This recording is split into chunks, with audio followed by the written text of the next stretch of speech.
Greetings. My name is Mike Levis, and I'm an instructor with the Mount Hood Ski Patrol Avalanche Program. The topic of this presentation is companion and group rescue. When we talk about companion and group rescue, we're really talking about two situations. Situation one is someone in our group gets caught in an avalanche. What are we going to do? Situation two is we encounter another group who's been caught in an avalanche, and we will attempt to assist in some way with the rescue. In both cases, we're limited to using only the resources we have on hand, either in our group or the group we're trying to assist. As you recall from previous modules, time is of the essence. In both of these scenarios, the avalanche victims will have a much better chance of survival if we can dig them out using the resources on scene. Waiting for additional resources to arrive usually means waiting hours, and the chance of a positive outcome is greatly reduced. Our objectives for this module are listed on this slide. Essentially, you should be able to be part of a team, either as a team member or a leader, and run an effective companion rescue scenario. We will discuss the techniques and key considerations in class, and you'll get lots of practice in our field session. Please note the skills need to be practiced often, so they're second nature. If you only practice them in this class, you will not be ready when and if you encounter a real avalanche rescue scenario. So let's start with a review of basic AVI rescue equipment. As you learned in previous modules, rescue equipment has progressed tremendously over the last 10 years. Beacons have more functions that, if used properly, should result in locating victims more quickly. AVI airbags have reduced the depth of burials and saved lives. However, as you learned in human factors, as equipment improves to reduce risk, people tend to develop a false sense of security and actually take greater risks. Taking greater risks offsets any benefits you may get from equipment improvements. The basic rescue equipment that should be carried by each member of your party are beacon, probe, and shovel. Full stop. No one should leave the parking lot without these. In addition, there should be at least 2 first aid kits in your group. 2 because one of them may get buried with a member of your party and you need to have a backup.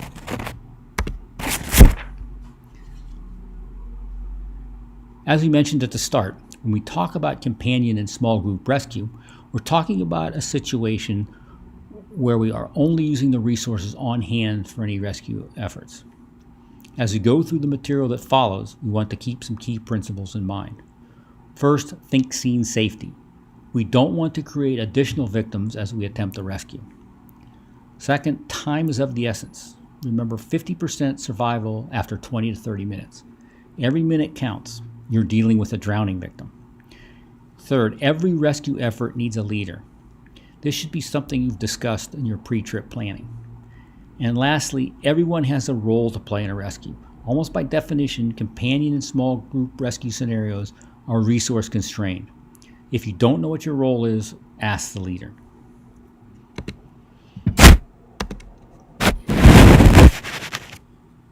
The graph on this slide, I think, captures the fundamental difference between companion and small group rescue and a larger organized rescue scenario. The companion rescue is much more resource limited, but the goal is to get the victim out in 15 minutes or less. The organized rescue scenario has many more resources: search and rescue teams, dogs, RICO transceivers, and so forth, but at the cost of time. It can take hours before organized rescue resources can get on scene. Too often this exercise is a body recovery and not a rescue. So let's go through the companion rescue process. As we mentioned earlier, it is critical that someone step up and lead the effort. The leader needs to stand back and take in the big picture and formulate a plan. The leader should quickly assess any remaining hazards. Is the scene safe? Rescue efforts should not proceed until it's safe to do so without endangering any members of the rescue party. Each member of the rescue team should immediately turn their transceiver to search mode or off. The leader should designate one safe area as an equipment cache zone. All backpacks, extra rescue gear, and so forth should be placed in the equipment area. It's very important not to contaminate the search area.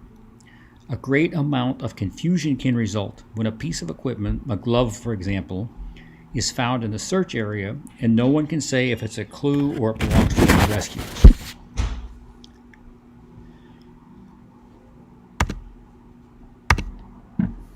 Once the leader has determined the scene is safe, take an inventory of resources, and set up the equipment staging area, the next step is to do an immediate search.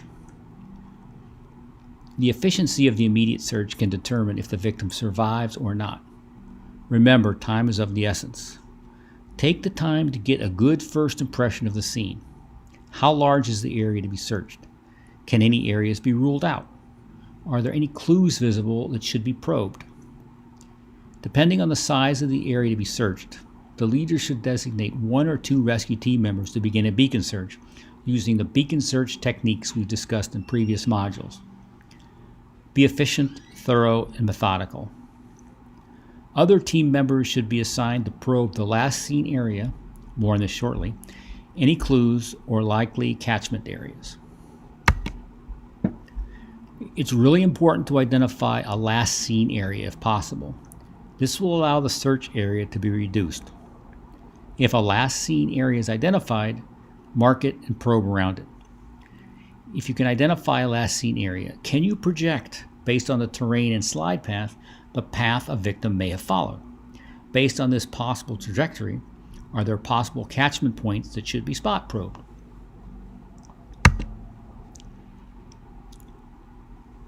This slide shows an example of catchment points. For example, a slide going over a bridge or a stand of trees that survive the slide are ideal catchment areas to check. Look for clues. Gloves, skis, and ski poles should all be spot probed. They may be attached to a victim. This again reinforces the importance of keeping the search area free of rescuer gear. Do not contaminate the search area. It's also a good idea to stop periodically and call out the victim's name and listen for a response. Note, other than this activity, everyone else should keep quiet. The victim might be calling out and you'll miss it if you're talking. If the victims were not wearing beacons and you have probed all likely catchment points and clues without success,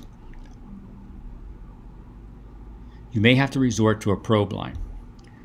Probe lines are very time-consuming and are usually an indication of a not-so-positive outcome. Probe lines should only be used when all other options have been exhausted and there are enough resources to actually make a probe line. Establish probe lines based on the last seen area and clues to minimize the amount of area to be probed.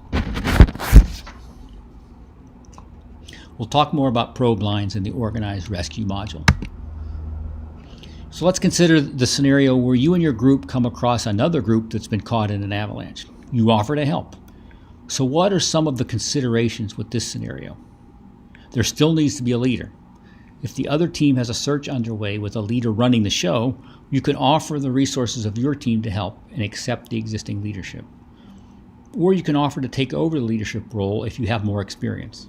Whatever you decide, make the decision quickly. Time is of the essence. In any event, you and your group should quickly assess scene safety. Can you help without endangering yourselves? Can you even get to the scene of the avalanche safely? You should not try and assist if it jeopardizes you or your team. If you take over as leader, there are some key questions you're going to want to ask the other party or witnesses to the event. What was the last seen area? How many victims are there? Were they wearing beacons? When did the accident occur? What kind of gear were the victims using? Skis versus snowboards, for example. Can the witness identify any of the gear in the slide path? Can the witness confirm that the clues belong to the victims? What is the level of training and experience of the remaining members of the other party? Can they assist in the search? Now we can implement the immediate search as we discussed previously. Make sure all members of the other party or witnesses have turned their beacons off. Mark the last seen area.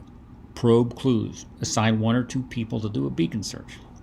As you can see, the biggest difference between a companion search and a search for victims from another party is the amount of information you want to gather up front. You would have had all this info if it was a member of your own group that was buried. A big consideration is if and when to call for outside help. As the slide indicates, there are pros and cons to consider. Some of the reasons to delay sending for outside help are obviously the time until help arrives. But also sending for outside help will reduce your pool of resources available for immediate search efforts. Also, there is some risk to those going for help. Some reasons not to delay sending for help include that the search area is large and your resources are too few. The weather is turning bad, or night is coming and you're not prepared to spend the night out in the mountain. You've unburied the victim, but he or she has serious injuries that you're not equipped to handle. You've been searching for a while and have not been able to find the victim. If you're going to send someone to get help, they only need to go as far as necessary to communicate with emergency resources. If you have cell reception, you can call while you're conducting your immediate search without loss of on-hand resources. Unfortunately, this is not usually the case. So sending someone to get help means they may need to travel some distance until they have a cell signal and can get through. A personal locator beacon does not depend on access to the cell system, and newer models support two-way communications. Sat phones are ideal, but they're expensive and most groups will not have one. So practically, what makes sense when considering requesting outside help? The goal should be the timely activation of rescue services without sacrificing any on-site resources. So if you have a cell signal, initiating outside rescue while starting your immediate search would be reasonable. This would also hold true with a personal locator beacon with two-way communications.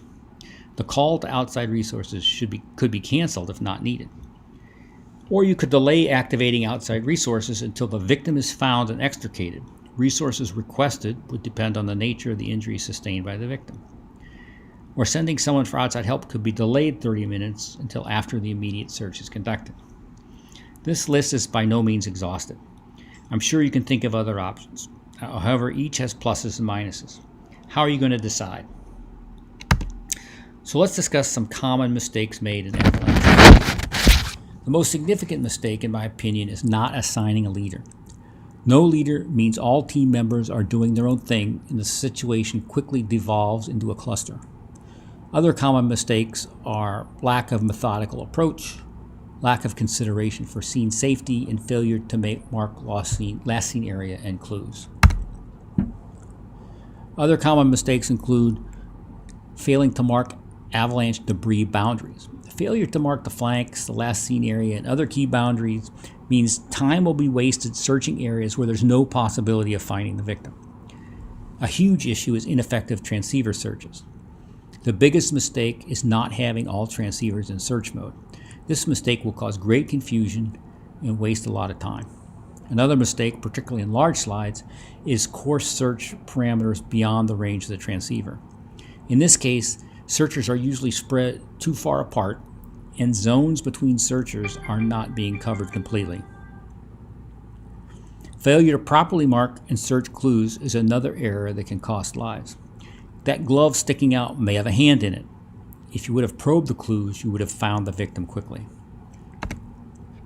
Still more mistakes. All these mistakes, poor probing techniques, not positively identifying which victim on which clue, not using clues to establish potential trajectory, etc., all impact the likelihood of a successful outcome.